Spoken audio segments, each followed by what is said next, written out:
absolutely. It's this book here, which is called the Catholic Christian Instructor, published somewhere around 1750. And you were asking me to what I caught my eye, and it's a book that's on my bookcase at home. I was just looking around for something to read, and I came across that again after years and years and years.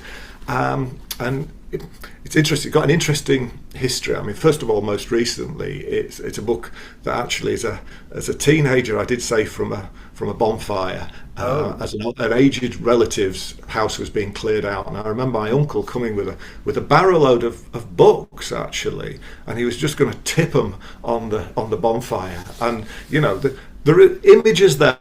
Aren't there? Really, there are images there going back to book burning and Fahrenheit 451 and Nazi Germany and all the rest.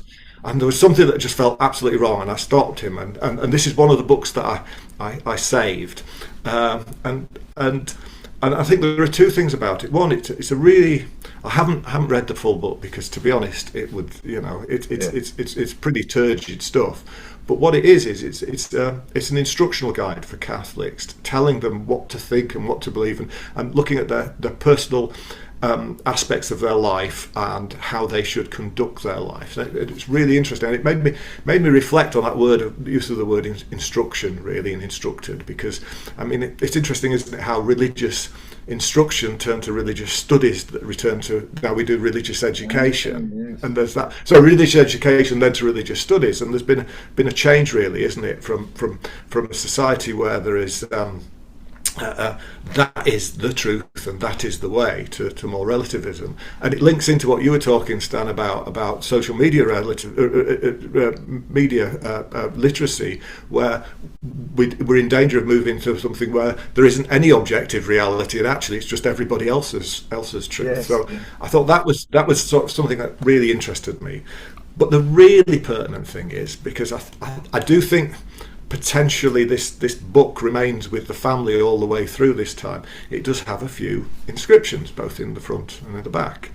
And I'll just read two of them. So the first one, it says, Joseph Townend book, called Catholic Christian, Proofs in It, written by Old Townsend, January the 30th, 1785. This done for the owner of this book. So that wonderful little message, and it always makes me shiver when I read that somebody has done that and named that as their own book.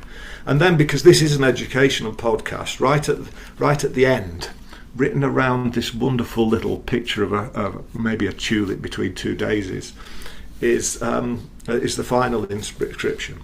And it comes to Joseph Townend, who may or may not be related to me. I've got no idea who he was. Joseph Townsend book, written with his own hand and pen, January the 30th, 1785.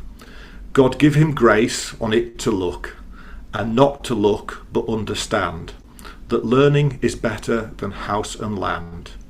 When house and land is gone and spent, then learning is most excellent. Wow. And for me, that's it, isn't it? I mean, we perhaps are in a world where house and land is seen as the most important thing, but actually learning, that's what it's about. Yeah.